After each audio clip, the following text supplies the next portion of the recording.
It's another episode of Off the. Is it now? Okay, it's live now. What's up, guys? It's another episode of Off the Post. I'm your host, DJ Red Cat Fred Durst, and we've had some crazy technical issues, but we're going to blame Aurelio for them. So, Aurelio, thank you for all your troubles. And today is going to be a real cool day for us. Even though we're a little bit late as we usually are, we have a special guest for you that you all get to meet. You'll probably enjoy our special guest, and we're going to go through as usual, do our NWSL review, talk about our big game of the week that we chose, the Spirit versus the Reign, and we'll go over some other things. And we have a contest, don't we, Jen Carl? Right? We do have a contest. And it's a cool contest too, so you get to win more free stuff. So I know that's why a lot of you love to watch too. All right, guys, let's go and see how everyone's been doing. Start with you, Courtney. You look kind of hot right now. It's real hot. I marched in the Rochester Pride Flash yesterday, and then I just got back from the Flash Sky Blue game, shooting photos in the hot sun. So yeah, I'm a little bit burnt, but it's all good. I'm here, happy to be here with y'all right now. Sorry to hear that, friend. Jackie, okay. what have you been up to, Jackie? Riding a horse this morning and watching the game today, and now I'm here. So. All right, man, you're happy to be here. Stay cool, Jackie. It's all good. That's what I'm gonna tell you. Jen Carl, what have you been up to? I, like Courtney, was roasting, but I was roasting at last night's Seattle Spirit game, and then today I got home and the AC in my house was broken, so I'm still roasting. But other than that, I'm doing. Well, you're not gonna stay cool, so I can't tell you to stay cool. I'm sorry. But someone that knows about heat, as always, there's a rule. How you been doing, really? Huh? Just relaxing, enjoying the last days of vacation.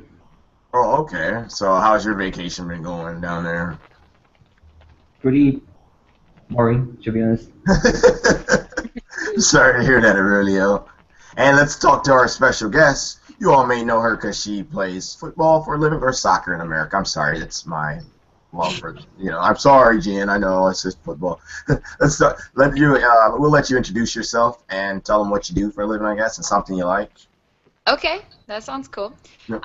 So my name's Beverly Yanez. I play for the Seattle Reign, number 17. I play up top. Something I love to do is cook. I didn't say that I was good at it, but it's definitely something that I love to do. And that's pretty much, that's me. That's nice. Now, what do you like? Now, what is something that you know you're good at cooking? I'm really good at looking on Pinterest for something new and fun to cook, and not always good at executing it, but maybe I'm going to go with a vegetable and cheese quesadilla. Okay, that sounds good. I can live with that. Respectable. Simple and good, Right. And it's your birthday today, so everyone will probably sing happy birthday. Happy birthday! Oh, thank you. Happy birthday. Thank you so much. I appreciate it. I turned 21. Just kidding. Nice.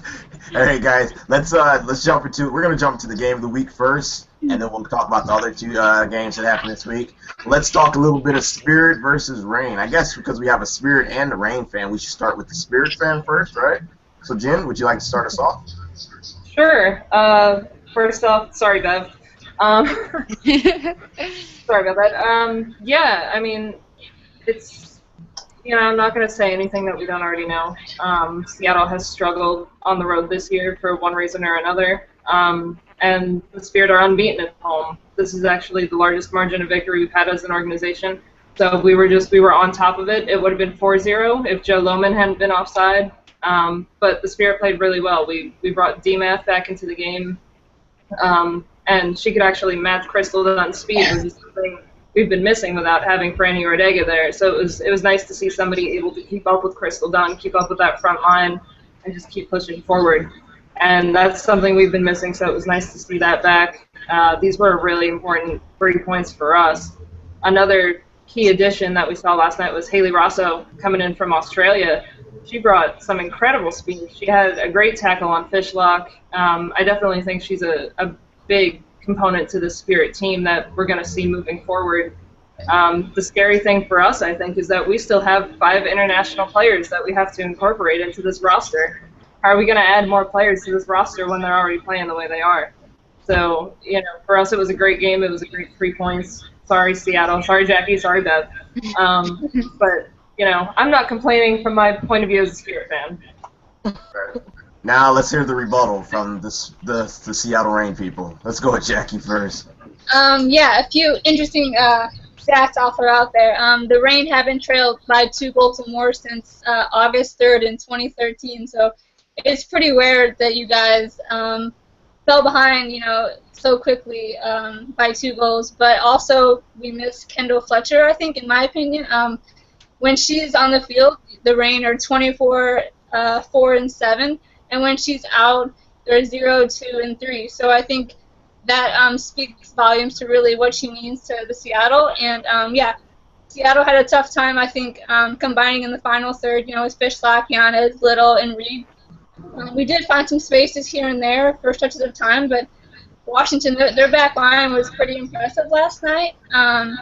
Yeah, it was a tough loss for me as a fan of the Reign. But Washington finished their chances and Seattle didn't. Yeah, that's what I thought it came down to, too, because it looked like there were spells of possession in that first half for each team, but it was a matter of who was going to just complete their chances. And it's just like the spirit, and like Crystal Dunn, just one player alone was just on fire that game. So I thought we thought it was going to be a really close game in the first half. We really couldn't tell coming out of it, but in the second half, it seemed like it totally flipped out for the game. So we actually looked at the stats at the end of the game. I talked with our statistician, and possession for the entire game was actually 50-50. Was it? Okay. Yeah, it did look back and forth for sure. Yeah, so I mean, the possession was even. The shots were actually, I think, more in Seattle's favor, but we had more shots on goal for Washington. And like Jackie said, we just ended up finishing our chances a little bit better. So, but I mean, on paper, the teams were even. The scoreline shouldn't have been 3-0, looking at the paper. Courtney? Yeah, I mean, I think that anytime that you have Crystal Dunn being Crystal Dunn, it's dangerous, regardless. And I definitely think that having Matheson back, even though she didn't start, she played a good part of the game and, helped set up Dunn and stuff like that. And I think that the Spirit have really missed, not that they haven't played well, because obviously they have played really well, throughout the season, but I think having Matheson is a really good player for them and sparked, that offense a little bit more.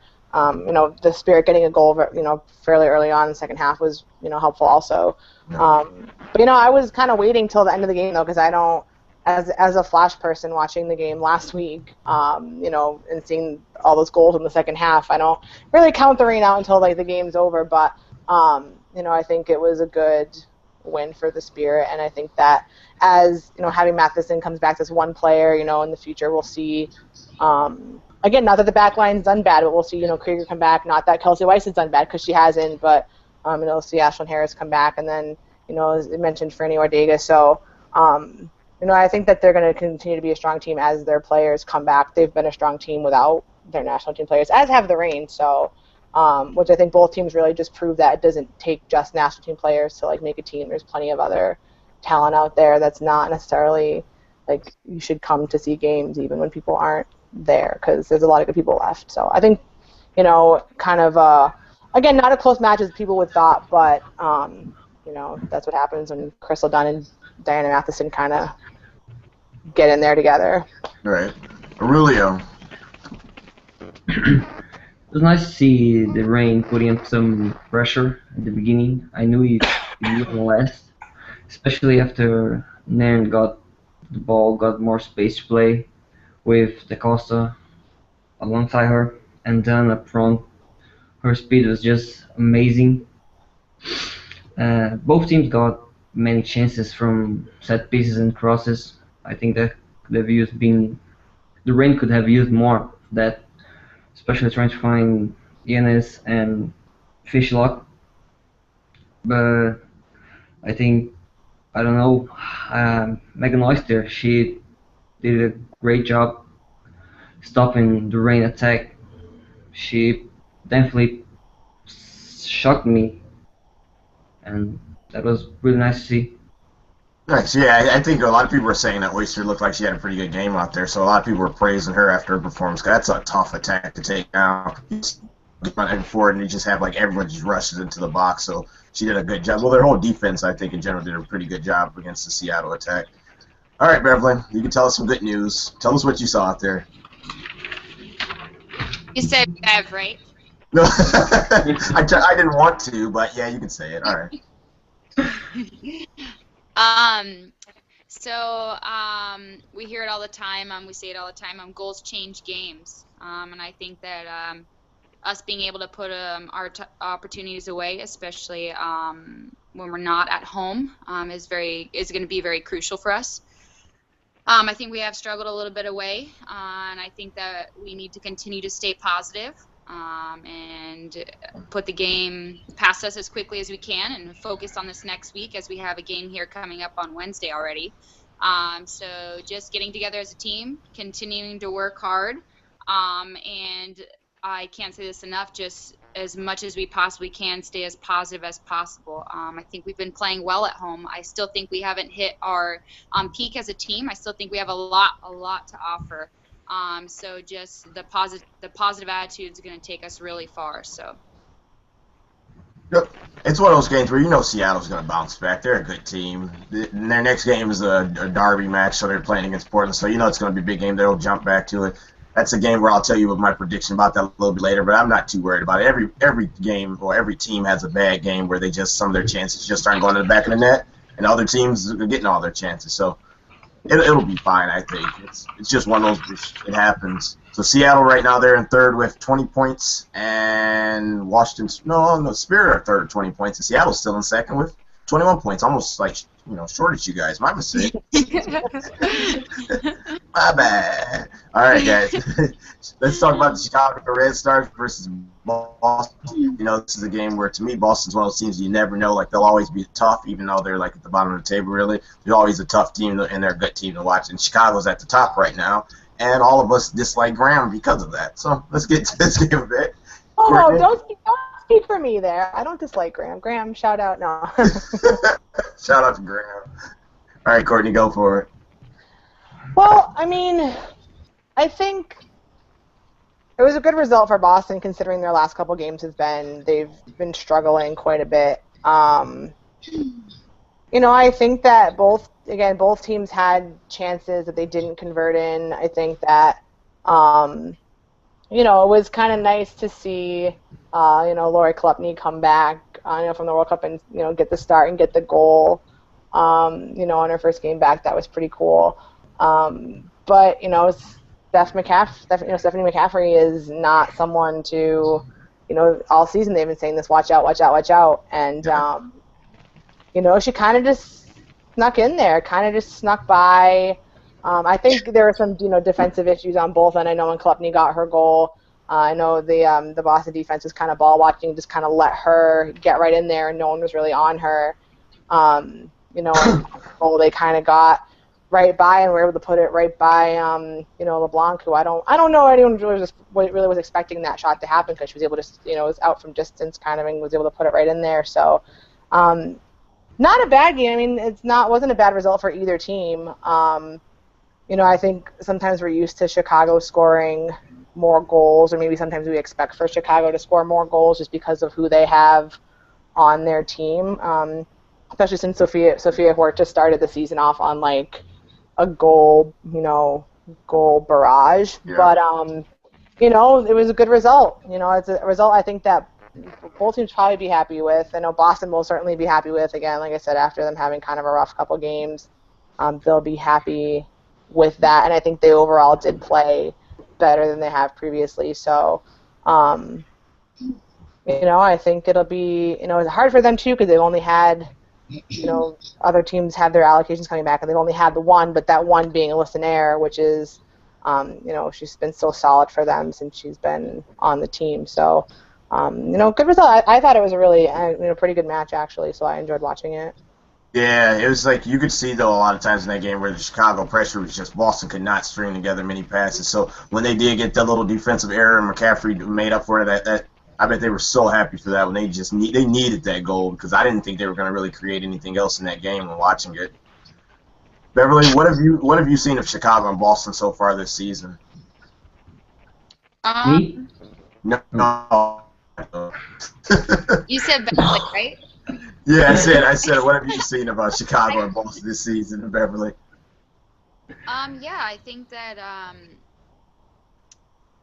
I think both teams offer a few different things. I think that, I mean, every team in this league brings something different, and for us being able to adjust to what they bring and how we can beat them is one of our focuses.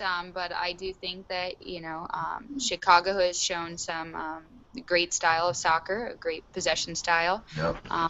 and I think Boston has been doing well as well. But our focus, obviously being a Reign player, is how can we break these teams down, and what are their strengths, and where are some areas that we can break down. Yeah, I agree with you. Like I said, Chicago is definitely just possession. So I enjoy watching them because of that. Because their midfield just seems like when they get that ball, they're just passing around all day, just waiting to pick their spots. But then they can break on you if they need to. And then just Hemmings, to me, has played like her last 2 games have been amazing in the last 2 weeks, and they're getting so many balls. And what's the other one? Gillian. Just how they get those balls in the box so much, and it causes havoc for other teams. So they're a really fun team to watch. But yeah, totally different styles. Aurelio, now it's your turn. The Reds have put a lot of pressure. They could have scored like 3 or 4 goals if they finished their chances right.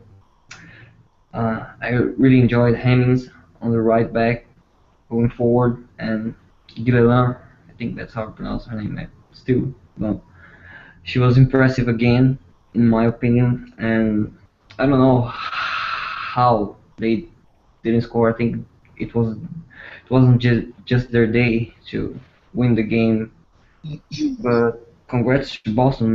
They managed to stop the Red Stars attack. Jackie?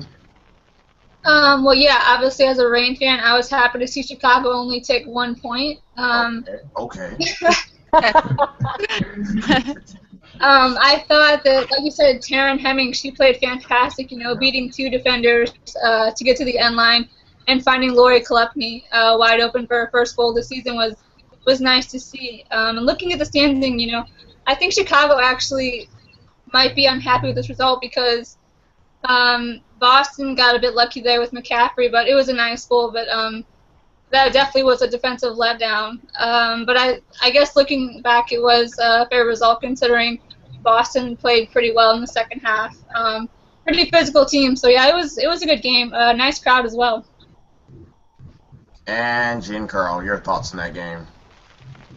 Yeah, I'm kind of with Jackie. I think I speak for all of us when I say thank you, Boston, for only letting Chicago take that at 1 point. But the one thing I was kind of worried about was KK starting, because obviously, McLeod started matches up in Canada, played the full 90, I think, for every match Canada played up there. So I figured KK was going to be a little bit rusty. I was actually kind of surprised to see her start, given how well Chicago's been doing. And, I don't want to say that McCaffrey's goal was all on KK because it wasn't. It was a complete defensive breakdown for Chicago. But I think if KK had been playing recently up to full strength, maybe that McCaffrey goal wouldn't have happened. But it was good on her for her to find that space and to be able to push forward and get past the 2 defenders she shook off, as well as KK, and just kind of touch that one in. So definitely good on her. And everything's been said already. Chicago's a great team. Boston's a very unpredictable team. They're great when they're on. They're meh when they're not on. Yeah. So, you never really know what to expect there. But I kind of agree. The result was pretty fair for what we were watching. Yep. And these 2 teams will face off again, and I guess a rematch we can call it. Chicago Red Stars, as we said, are in first place, unfortunately, and Boston is in 8th place with 12 points. So now let's talk about the game that only I care about, and I guess Courtney cares about it a little bit. Oh, wait a minute. I'm pretty sure I'm a little bit invested in that. We're talking about the Sky Blue Football Club, and Western New York Flash are also at this game. So let's get into Sky Blue first, since that's what we should be really talking about. Who wants to start with Sky Blue first? We'll start with you, Courtney. You're gonna have the Flash girl talk about Sky Blue first. All right, that's fine. Well, I mean, I don't really know what to say about Sky Blue. They've had sorry DJ, a bit of a struggling season. Although they did, play well against Portland in their last game. They won, which was great. But yeah, I think they had a really rough not really rough. They had a rough first half. Obviously, the fact that they started both of their national team players was A, necessary, I guess, because they've had some injuries, and B, definitely both made a difference. I mean, Chrissy Rampone scored a goal, which is amazing. So, rock on. But yeah, I think that they were a little off. They kind of let the trio, which we're talking about Sky Blue, so I won't get too much into the Flash, but they kind of let the Flash front line. Oh, you can talk about the Flash. Oh, good. Good. We can talk about both teams. Okay, great. They kind of let the trio of Michelle Heyman, who made her first NWSL start and got her first goal. The trio of Michelle Heyman, Jasmine Spencer, and Lynn Williams is scary fast. And they did a decent job handling them, but they had some certain defensive lapses. Jaylene Hinkle got her first professional goal and pretty much just took the ball right from the back line up to the top of the box and just let it go. No one picked her up, so that was clearly problematic. But second half, they were a lot better, and the Flash kind of had what I've noted. And this is not taking away from Sky Blue, not taking away from Seattle last week, but they kind of had what I've noticed is the second half struggle where they'll play an amazing first half, and then at some point in the second half just have like kind of this epic collapse, which happened. Not to take anything away from the other teams because Seattle made it happen, Sky Blue made it happen. We saw that last week. We've seen it again. Today they had an own goal, which is always unfortunate, and then off a corner kick was not really well defended. The ball made it all the way through to Christy Rampone on the back post, who no one was on her at all, and just was able to put it in. So frustrating. I mean, the Flash are happy to get the point because all points matter, but I feel certainly probably should have had 3 points there. But Sky Blue, I think, they got their Australian players back recently. They've got their national team players back. So I think, they're going to start looking up, I think. Oh, that was nice of you. I appreciate the compliment. Well, that was hard to say, but I mean, I gotta give them credit though, because whether it's the Flash is having a collapse, but the players are, other teams are taking advantage of it and they're making it count. So I mean, kudos to them for getting the point out of that. I really thought, 3-1 at one point. I really thought the Flash had it. So I'm disappointed that they didn't, but good for both teams getting a point. Well, Beverly actually played the Flash last week, so she can give us opinion. Like, how are the Flash as a team? I mean, I had to segue somehow into that. Just talk to us a little bit about the Flash, because they are a young team, so it's like, they don't know we're going to get out of them, I think I could say, Courtney. Is that all right? Yeah, you're good. Okay. So, what was it like? Like, tell us anything about playing them, like their style and stuff like that. Yeah, I think I agree with you in that they're a younger team, and I think that makes them just really eager to get a rhythm, eager to get the ball forward. So I think that would be my best description of them as a team currently. Yep. And Sky Blue, what have you seen of them really this year? Yeah, Sky Blue is... At the bottom of the league, you can say it. I've heard it enough. No, I think I'm more along the lines of kind of what I believe Jen mentioned about, she used the word unpredictable. Yeah. I would say that they're a little bit unpredictable, and I think that, again, they have every team has a different, strengths and challenges amongst the team, and I think that just at this current moment that they're just a bit unpredictable. Yeah, and for me personally, being a Sky Blue fan, I think we're gonna start. This is like with all our national teams and stuff coming back. I think we're gonna start shooting up the table a little bit, at least a little bit. I think we will do good and start getting on a nice little run of form. So that's just me talking honestly about them. Oh, I just laughed at. Okay, Jackie, Jackie, your opinion on the game, what you saw? Yeah, for me watching this, I didn't feel that either team were actually in control. It was a kind of a tale of two halves. New York controlled the first half pretty easily, and the second half, Sky Blue came out, and both clubs responded well when each scored. I was happy to see Kelly O'Hara play a really great game. 2 assists. She was all over the field. the Flash couldn't finish off the game, and Sky Blue had a comeback. So very entertaining game. Yep. Props to Sky Blue. Jennifer? Yeah, I mean, that's kind of the story of Western New York. They have a tendency to pick one spot in the game that they just fall apart. And Sky Blue took advantage of that, so props to Sky Blue. I have to give a shout out, though, Michelle Heyman's first home game in the NWSL. She scored a goal and got an assist on Jasmine Spencer, who is a fellow Terrapin. Go Terps. So shout out to those two, definitely. Nice. But yeah, I mean, Sky Blue definitely took advantage of Western New York's fall apart time, and that's really what it came down to. They couldn't hold through the whole game. And Arula, you have anything to add to that? I think the Flash weren't playing that well when they got a 3-1 lead, but it seemed easy with Edwards and Lewis finding the right space and the right ball to get them some goals.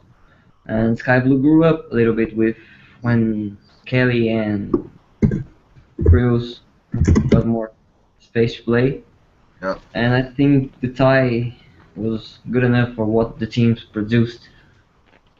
Yeah, I feel like Kelly started to take over that game at one point, so it was great to see her back in the team because you can see how much of an impact she's going to have going forward with this side. As we know, my Sky Blue team, we're going up the table. I will not say we're at the table. We're heading up. And the Flash are in 5th with 15 points. All right, guys. We're going to, right now, we're going to just, if you don't mind, Beverly, we'll ask you a question, then we'll let you go and eat some birthday cake, if that's fine, you know? So we'll let you go. Yeah. So, Thank you. all right, dude. So who wants to go first? Go with you, Courtney. Sure. I guess if I was going to ask a question, I know that you've spent some time playing in Japan. I just was curious, I guess, some of the differences between playing over here and in Japan. Yeah, that's a great question. I ended up playing over there for about approximately 2.5 years. I really enjoyed it a lot. I really have a lot of respect for the Japanese culture and their style of soccer. It's a very technical and tactical based style of soccer, and it was really fun for me to go over there and challenge those aspects of my game that I thought were lacking, and to get an opportunity to focus on them. And everyone there was phenomenal in the sense of breaking down the game for me. I was able to identify my strengths and weaknesses because I couldn't speak Japanese, so kind of didn't have anyone to say, hey, you know, should I do this better? Should I do that better? It was more of like an opportunity for me to figure out what my strengths and weaknesses were and work on those aspects of my game that I thought needed a lot of help in. And I really, again, I can't say enough how much I respect the culture and the style of soccer. All right. Thank you. And then one more, just we'll let the Rain fan ask it, and then we'll let you go. Jackie? Okay. Yeah, who's your favorite player to play against in this league? Oh, wow. That is a Good good one. one. Okay, give me a minute. Oh, man. I knew you guys were going to ask one that was going to make me think. That's really hard. Sorry. I thought you were at least going to say play with. I mean, you can do that one too, yeah. To play with, so I'll do with while I'm thinking about against. How about that? I definitely think that I have two players that I really, well, actually there's a ton I could go on and on, but I really enjoy playing with Pino a lot. Her style is just unbelievable. And she's just an amazing person, a wonderful role model for young kids wanting to play professionally, wanting to play for the U.S. national team. I just think so highly of her, the way she carries herself, everything about her. And I find her so easy to play with on the field. She moves off the ball so well. On the ball, she's so clean. So I am really looking forward to hopefully getting to play with her here soon again. And I also really like Lou Barnes. Lou Barnes has been phenomenal to play with. Kind of whenever I see her on the ball and coming forward, I'm trying to create as much space as possible because I know she's always looking for that pass and always willing to make that pass, whether it's driven over the top, a little chip in behind. I think she's a really great player. And obviously I could go on and on about each player on my team, so I'll save you guys some time. All right, thanks a lot. All right, thank you for coming on, Beverly. We appreciate it. You're always welcome to our little show anytime. You know, we're just a small little show trying to make it in this world. Well, thank you so much. No, seriously, it was a lot of fun. I've never done anything like this before, and I love that you guys just get on here, talk soccer, talk about the teams, and keep the soccer movement alive, women's soccer movement alive. So I appreciate it, you guys. I think it's really cool, and thank you so much for having me. You guys have my information, so let me know if you ever want me back, if I made the cut or not. You can make our starting 11. Take care. Thank you so much, you guys. Have a great day. Bye. You too. Bye. And now that the birthday girl is gone, we'll go back to some NWSL action. Let's talk about we're going to do a little bit of previews, right, guys? No, everyone's not excited? Okay, I feel bad. No, all right. My sound just got real quiet, so I'm trying to figure that out. It's all right. Oh, there we go. We're going to go to do NWSL previews. We're going to start with the FC Kansas City game versus Houston. This should be an interesting game. It's always fun watching FC Kansas City. And the Houston Dash, I think they're going to really start coming on pretty soon once their national team has dropped back into it. We'll start with you first, Aurelio, being the Dash fan on here. What do you think we should expect from this game? I think it's going to be a tough game for both teams, especially for Houston. I think Kansas City playing at home, just it's coming everything they got to beat us. But if the Dash can use the national team players back, they have a shot, maybe, especially if Carly Lloyd link up well with Ohio and McDonald. I think we got a chance, but it's going to be hard. Jen? Yeah. I mean, they're pretty evenly matched, I think, now. But yeah, after watching that World Cup final, I think we can all say that Carly Lloyd is kind of a hidden weapon. You never know when she's going to be on. You never know when she's going to be off. And she had a lot of time to work with Morgan Bryan. She had a lot of time to perfect what was going on. So, yeah, I would pick Houston to win this one. Maybe I'm going to give it 2-1. Nice. Oh, Aurelio, you got to do your score prediction. Thank you, Jim, for reminding me. Aurelio, give us a score.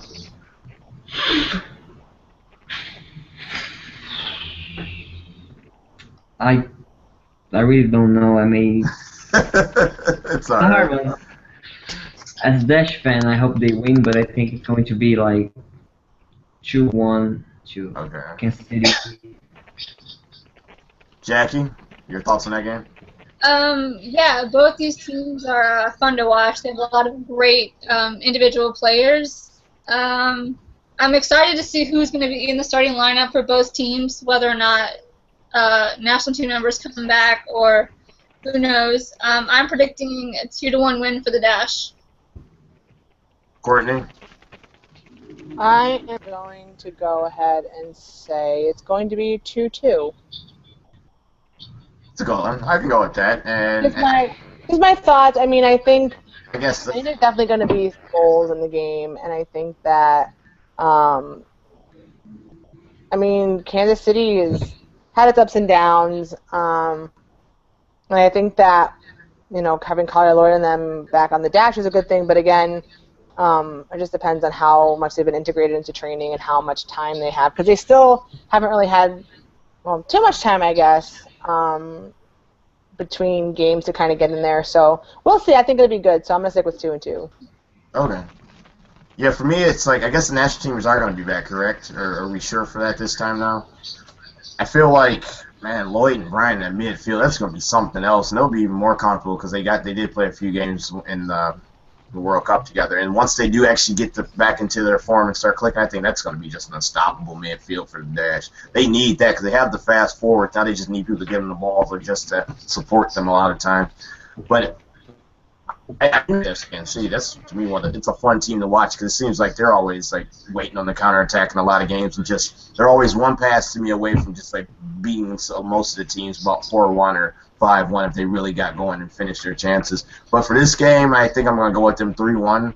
I just see FC Kansas City just even without Shea Groom, it sucks that she got hurt. I still see them as like they're a pretty good team. They've been playing around for a while, and I don't know. I just see them over just beating Houston. I have a good feeling about them. Boston Breakers versus Chicago Red Stars. We'll start with you, Courtney.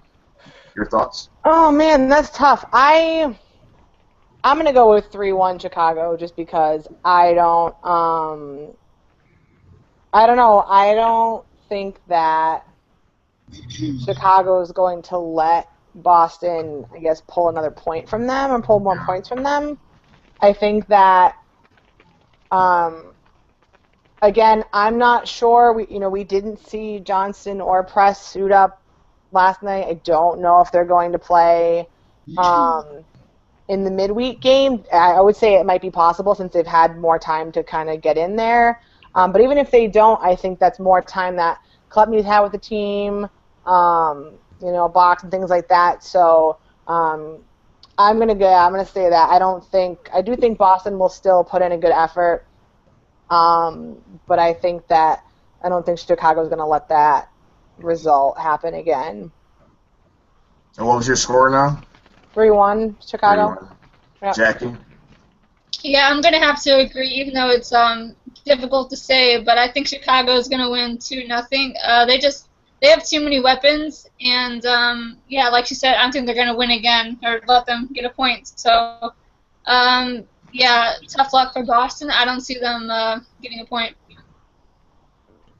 Jen? Um, Carl? yeah.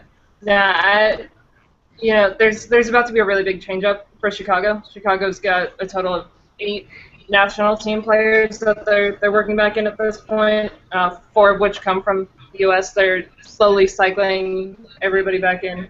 And Boston really doesn't have that many, so they don't have as big of a change-up as Chicago will. So for me, I'm going 3-0 Chicago, echoing what everybody else said. Piggybacking. I'm using your word. It's echoing. I got it wrong. It's echoing. That's what you guys always say. I'll be saying that next week. It's right here. You got to get on this panelist stuff. Yeah, no, I definitely think that Boston kind of stuck one foot in the grave by tying them this game. So Chicago's going to beat them in the next one. I'm going 3-0. Okay. Aurelio. I don't know, this crazy Boston team, I don't think they will be able to stop Chicago again. I think Chicago is coming really strong this time, stronger. I think should be a little bit easier for them. So I'm going with 3-1 Chicago. Yeah, for me, I feel the same way. I remember last week I chose Chicago to win it, and it didn't work out. But I don't think they're gonna slip up again. And the real reason it looked like it came down to just a defensive error for the most part. McCaffrey, give her credit, she capitalized on it. But I don't think Chicago's gonna drop points drop points again this week. I see it being 2-0 to Chicago, and I don't know. We'll say a goal for Jin Hoy and maybe a Kristen Press goal if she comes back or something like that. So. And let's talk about the big match, the Derby match. All right, we'll start with you first, Aurelio. Who you got? Should be a very interesting game to watch, this one, Portland versus Seattle. I don't know if it's a rivalry like the Sounders and the Timbers, but I think with Portland missing that number 9, should make things easier for Seattle Reign. What's your score? The score 2-0 Seattle. Jim? Oh God. Okay. This is painful because I know Tobin Heath is going to be back. Yeah, I gotta go with Tobin. I have to. I'm sorry. All right. Sorry, Jackie. Yeah, I'm gonna go Portland. First of all, it's an away game for Seattle, and until they can kind of figure out what's going on with their dynamic on the road there, I almost have to bet against them for their away games until they can figure out what's going on. And again, Tobin Heath. I gotta go with Tobin. What's your score? Oh boy. I'm going 1-0 for Portland. All right, I'll give you that. Jackie. Yeah, this is going to be a fantastic game. Obviously, it's a very, very tough environment up there in Portland. I'm hoping Seattle can rebound, and I predict a 3-2 win with Fishlock, Brooks, and Little scoring. Get a little goal by the Kim Little. And Courtney. Oh, see, I think that if Seattle can be fueled by the disappointing loss they faced on Saturday, and kind of like echoing what Bev said, staying positive, and things like that. I think that, they could A, be a little mad that the game against Spirit went so poorly, and B, just want to get back to, the form that they know they can get to. So I actually think that, and then I haven't been really that impressed with Portland this season also, so I think Seattle's going to be mad that they, kind of performed so poorly against the Spirit and are going to want to prove that, and I guess not poorly on the road, but they have kind of struggled on the road. I think they're going to want to prove that they can come back and are awesome. So I'm just going to sticking with 3-1. We'll go 3-1 Seattle. Yeah, actually, you stole everything I was going to say, to be honest. Like, I can't Seattle lose. Literally, I was looking at my notes like, oh, my God. I don't see Seattle losing back-to-back weeks, especially not this game. And Portland has not looked good this whole year to me. So everything that Courtney just said I was going to say, so I won't say it again. I'm going to go 2-0 Reign. Thank you, Courtney. Appreciate it. Gotcha. But no, that was good, though. All right, guys, we're going to do our Sensational Six players of the week. So hopefully you guys got some players that stood out to you. Let's go back to you, Courtney. Give me a player that stood out to you this week. I'm going to say Michelle Heyman, just because she came in first game for the Flash, got a goal. I think got an assist. I can't, that seems like so long ago, even though it was just a couple hours ago. But, I'm surprised she just scored one goal. She put in a tremendous amount of work. She hasn't been on the team that long, so I normally wouldn't pick a Flash player because I would try to be non-biased, but I'm going to have to go with her because she just put in a great effort, and probably, I'm surprised she only had that one goal. But pleased that she did, because she was just all over the place and is so quick and is going to be a good asset for the Flash. Let's go with you, Jackie. Choose your player of the week. Yeah, for me it was Kelly O'Hara, actually. Like I said earlier, she got 2 assists, but she was everywhere. I think she was the difference maker for Sky Blue. Her club is bottom of the table, but they fight every game, and they have a fantastic team. I think her confidence, since playing versus Germany and in the final, is very high, and as it should be.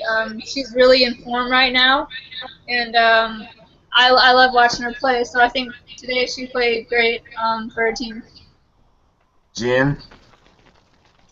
Yeah, like Courtney, I hate to pick a player from my own team, but Courtney stole my player already, so I have to. And I'm going to say Megan Oyster. She put on a phenomenal game. She has been. She's been so consistent all season, and especially against that Reign offense. The Reign offense did struggle a little bit, but even so, the fact that Megan Oyster, as a young player, as someone who was just drafted this year into the NWSL, she was willing to step up and take that and really run with that and take on the Spirit players or the Seattle players head on. That to me spoke volumes. So I'm going to go with Megan Oyster. Rulio, give me a player that you liked this week that stood out. Well, since Jen stole my player, I need to pick someone else, right? Yep. Going with Crystal Dunn. All right, I'll write that down. Amazing last night.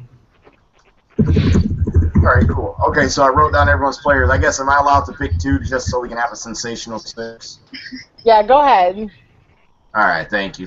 I'm going to go with Hemmings. I thought Taryn Hemmings, she's been great the last 2 weeks, so she was amazing again this week, how she's just creating on that side, on the flanks, and getting him just great balls every time. So, go with Hemmings. I'll put her name down. All right.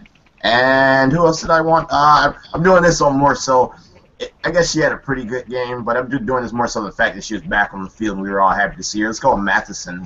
I don't think anyone's going to hate me for that one just because it's good to see her actually back out there and playing. And like I said, she actually looked pretty good playing out there, to be honest. So I'll go with Matheson. That'll round out our 6. So we're going to post these on our social media. You'll see them on Twitter. You'll see them on Facebook or whatever. And if you have an opinion on it or a different set of players or a player that you don't think deserve on or a player you think deserve to be on, just send it our way and we'll talk about it, all right?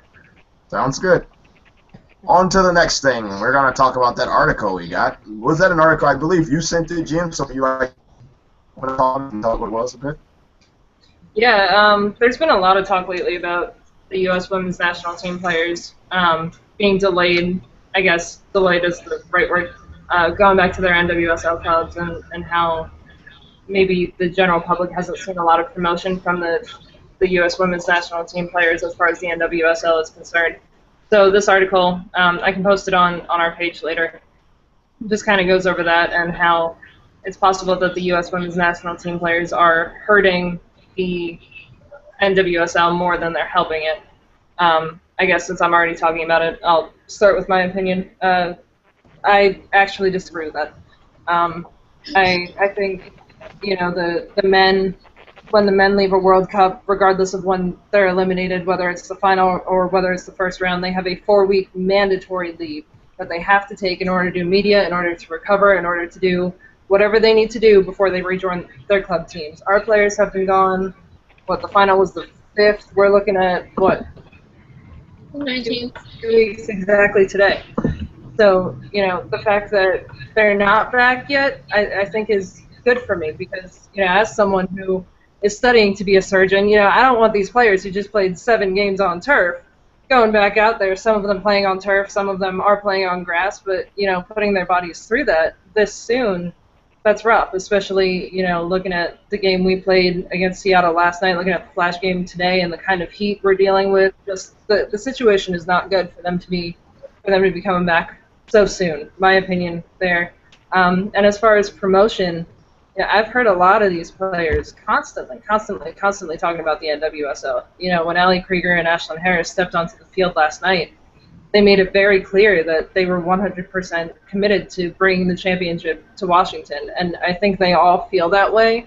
I think, for all of them, their focus was absolutely the World Cup, and that's over now. Yes, they won. It was wonderful, but they know they still have work to do, and I don't think they're going to do anything to belittle the league that they play for. They're trying to grow the game just as much as we are. So I actually kind of take the opposite stand from the article. Really, what was your opinion on the article? Yeah, I disagree with the article. I think like Jan said, the players did help the league mentioning it and promoting, but what hurts the league is not the players or the team, but the fact that it didn't have a longer break. I mean, there's league should end in August, end of August, I think. They could have a longer break and make it more games and more dates through the year. Jackie? Yeah, for me, saying that they have responsibility, of course, I didn't disagree with that, but they've been doing a pretty decent job, and, it's the thing is, this is a whole new, kind of territory. We haven't won the World Cup in 16 years. It was just kind of, no one really knew what to expect from the success, and so that surprised me that Jen said the men get four weeks off, which is for the women, that's they would never, even dream of getting that much time off, and everyone wants to see them, back so quickly, and it's very demanding, and on that turf, you can only imagine what their bodies have been through. And so, yeah, like I said, it's new territory, so none of us really know how to handle, playing in the World Cup, winning, and then also promoting the league you're in. It's very difficult. It's a very fine line, but I think they're doing the best they can. You know, they're tired, exhausted, and like Dan said, you know, Hope and Pino, they also are focused on the championship as well. So these players know what they're doing. You know, they're professionals, so they're doing the best they can. And Courtney. There's parts that I agree with and parts that I disagree with. I think that at one point he mentioned a quote from, I guess, Rory Dames. He's mentioned at the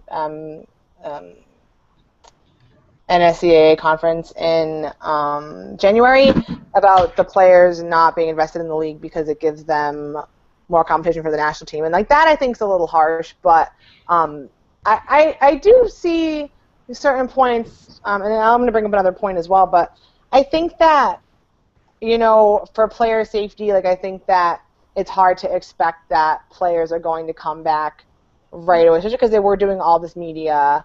I think it's hard to come back, you know, necessarily, and like you haven't trained with the team and you haven't really done a lot with the team, and you may or may not have been playing every minute of every game or most minutes of every game in the World Cup, but I don't necessarily have a problem with them not coming back, and I think an argument to that I've seen is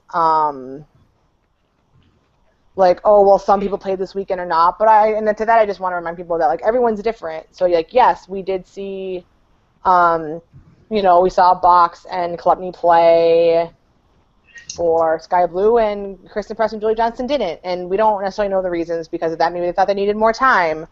You know, some people on the team had different media engagements after kind of the parade and things like that. You know, they all went to the ESPYs. Some people went to the Kids' Choice Awards. I don't think everyone did. And, you know, to even go off of that, you know, Christy Rampone went to the Kids' Choice Awards and played 90 minutes today. And that's just everyone's different. And I think that they know what's best for them. And I don't think that anyone's not dedicated to the league.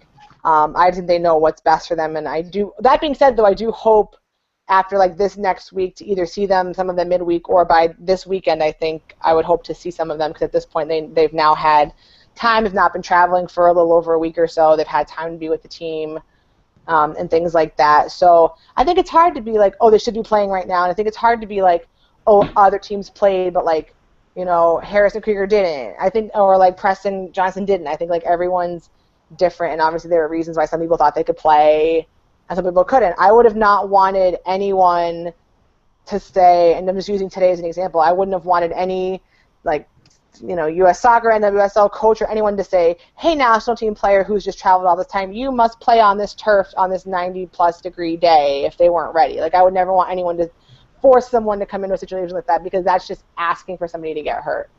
As far as promoting goes, I have mixed feelings on that. I do think that, and I've said this to people on board, I think, you know, I have heard, as far as like all the media that they've done, I feel like perhaps the NWSL could have been promoted on some of those media events more than it was.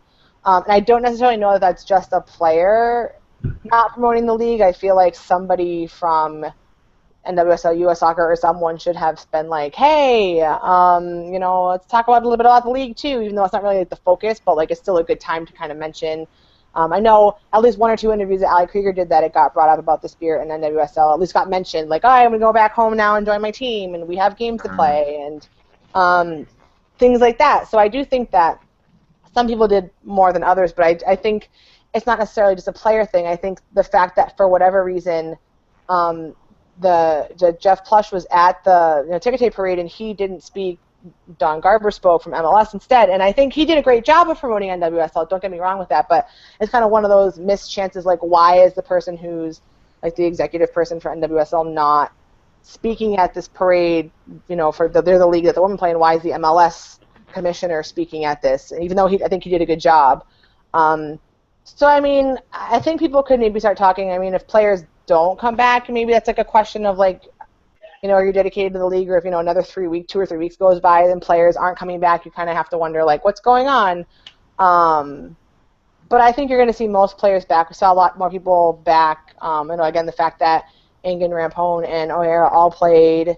Nair got right back. You know, I think the fact that, you know, a handful of players played is a good sign. I think a lot of the players who didn't play have made it pretty clear, like, yeah, we're not playing this game, but come see us next game where we'll be back. So I think that a lot of them have said that they will be back in the next game or so. So I'm not really worried about that. I do just think that it could have probably been promoted a little bit better. And I don't really know if that's because players aren't wanting to promote it. I think that that it just in the moment maybe didn't come up or stuff like that. I think a big part of the problem, I'm going to actually jump in there on that one. I think maybe a big part of the problem is that women's sports in general still have a problem globally, not just in our country, but globally. So the players are kind of torn right now between, oh God, we just won this World Cup. Do we promote ourselves as national team players, as World Cup champions, as this United States women's national team that just won this World Cup, or do we promote ourselves as NWSL league players? So they're kind of caught between a rock and a hard place, for lack of a better phrasing there. Between we still have to promote ourselves as something that's going to appeal to this country and to the world, and I think that unfortunately has a lot to do with it. I think, just to kind of comment again on that, I think I noticed that during post-game, during the Flash game today, because all 3 national players were requested for post-game, and I don't have a problem with that, but I think even then it was kind of a balance between, like, yeah, we want to ask questions about the NWSL game because we're here at the NWSL game. Like, this is why we're here, and we do want to talk about that. But, obviously there were some questions about, like, World Cup stuff, too, and kind of like, that were also kind of related to, like, where do you go from here? Do you have momentum? Things like that. So they weren't bad questions at all.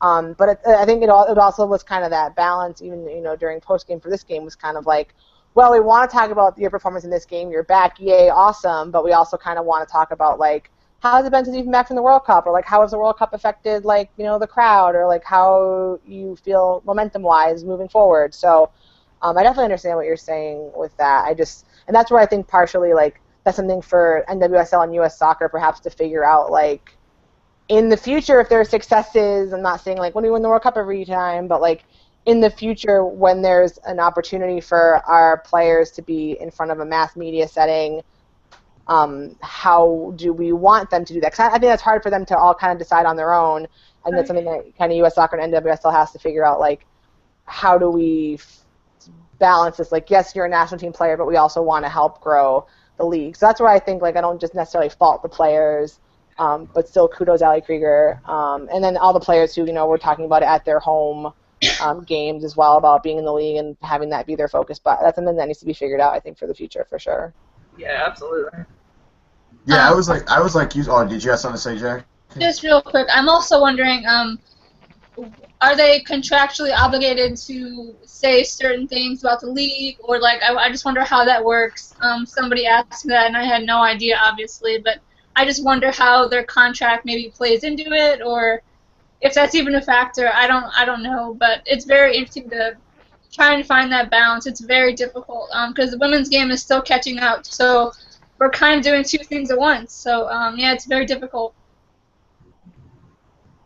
Yeah, for me, the article, like I said, Courtney, it was kind of like there were some points in it that I liked, but then there was also the fact that it was like, for me, it just came down to every player knows their own body, so come back when you feel like it's best for you, so you won't risk injury. So I wouldn't be trying to push any of them out there if they don't think they're ready. I would just let them judge by themselves. They, like I said, they've known their whole body. They're athletes. They know when they're ready to go. Just let them go when they're ready. And when it comes to promotion thing, I guess, like I said, this is all new territory, really. So it's like, I think we're learning as we go along, so we really can't say exactly how it should be done or what we want done. We kind of have to learn. As the league, maybe if it lasts to another, say, World Cup or something, they'll go about it differently next time. You'll have, like, an NWSL commissioner talking in front of World Cup audiences or crowds rather than MLS one, which was about the MLS even being at the parade to begin with. So that's a whole nother story, probably for a rant somebody want to get into later on. I saw the tweets; they were funny, people. But it's just one of those things. I feel like we're really learning a lot of this. It's just a lot of uncharted territory. But overall, it's up to the player. I think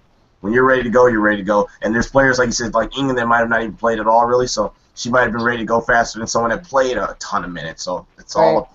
So yeah, that's a good article. I appreciate it. We'll post the article up on social media. Jen will do that, and then we'll have it posted on Twitter too if you guys want to read the article. It's very good read. Let's get into the funny rants, and then we'll talk about our contest that we have. Oh, you guys are going to love this contest. Courtney, do you have any rants for today?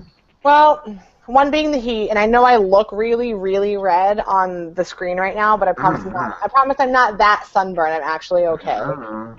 It's like a lighting, plus I am sunburned, but not to the extent that you all think I am. My rant is not NWSL related at all, but I just need to so bear with me, or it's not even women's soccer related. I'm gonna have, because I don't like to rant about women's soccer. I feel like, I don't know, sometimes it's like a thing I don't want to do too much, but I will rant about this. Liverpool Football Club. It's fitting that they're owned by the people who own the Red Sox, because both teams you just can't quit, and they break your heart all the time. Was kind of surprised / happy that they kind of swindled Manchester City £49 million for Raheem Sterling, and was like, yay, all this money to do crap with, and then found out that they are signing Benteke for 32. Well, that's just the release. That's just to trigger his release clause. I don't know if it'll be more than that or not, but who's not necessarily a bad player. I just I don't think Raheem Sterling is worth £49 million. I don't think that Benteke is worth £32.5 million, or however much Liverpool paid for him. So it's just another example of just being frustrated with the decisions of Brendan Rodgers and Liverpool folk of, we got all this money for a player, what are we going to do with it? Stuff that we probably shouldn't do with it. I mean, if he can stay healthy and stuff like that, great. He did have a pretty good spring as far as goal scoring goes, but there was a whole from I don't know, September, November to March drought last season where he just didn't score a goal. And so if you're going to spend that much money on someone like that, it's really they needed a more proven striker, because Daniel Sturridge gets hurt a lot. Plus, Benteke was out. He missed the World Cup with an Achilles issue last year, so you don't know if he had a couple injuries in Premier League too. So that's just my rant. Brendan Rodgers, if they don't do well in the first couple months of the season, he's going to be on his way out the door. Because once again, he's spending money in a silly way, I think. So that's just my rant for the day. Liverpool, get your lives right. I heart you, red till I'm dead, but that's just, it makes me mad. You know what? I don't know why you're complaining. You got Balotelli. Wasn't he great for you last year? Oh, wait. Case in point with spending. They didn't spend a lot of money on him, but case in point, we're going to sign this player who did nothing for us. Well, I'm glad I don't have those issues right now, as we're spending money everywhere. I'm happy. So. Yeah, on good players, so good for you. All right. We can be in a fight all Premier League season again. Aurelio, do you want to echo what she was saying about the purchase of Benteke? Yeah, I'm mad at the British media. Every season they say the same thing, that we are signing Marco Reus, and it's getting annoying, really annoying. And we already spent a lot of money on Firmino. I don't know how that will turn out. And about Benteke, I'll hate Rodgers if we do sign him. He's shit. And there it is. Man, I always tried to be kind of nice about it, but dang, Aurelio, telling it like it is. Wow. It looks to me that we have a few pissed off Liverpool fans on here, so I'm feeling real happy right now. Oh, I love it. All right. 5th place is calling, you guys. Europa ain't that bad, right? Hey, Thursday night games. All right, Jackie, do you got a rant? Well, unlike Courtney and Aurelio, I'm a United fan. So. Oh, God. United. So, terrible. I think the Red Devils have spent their summer well.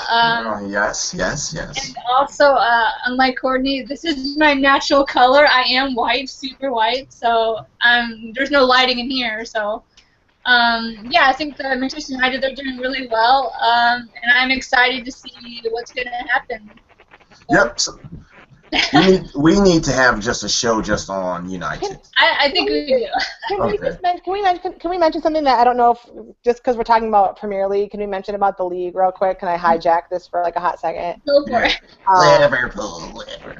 No, not about the league. I just want to let viewers, and those will be on the social media, but we are, if anyone is all about the Premier League and thinks that they're really into it, or even if you're not into it and you want to just play along, we're going to be having an off the post fantasy Premier League, so a league for Off the Post members and listeners, viewers to join up if you like to do fantasy sports and think that you can. Remember to check your lineup every week because most people don't.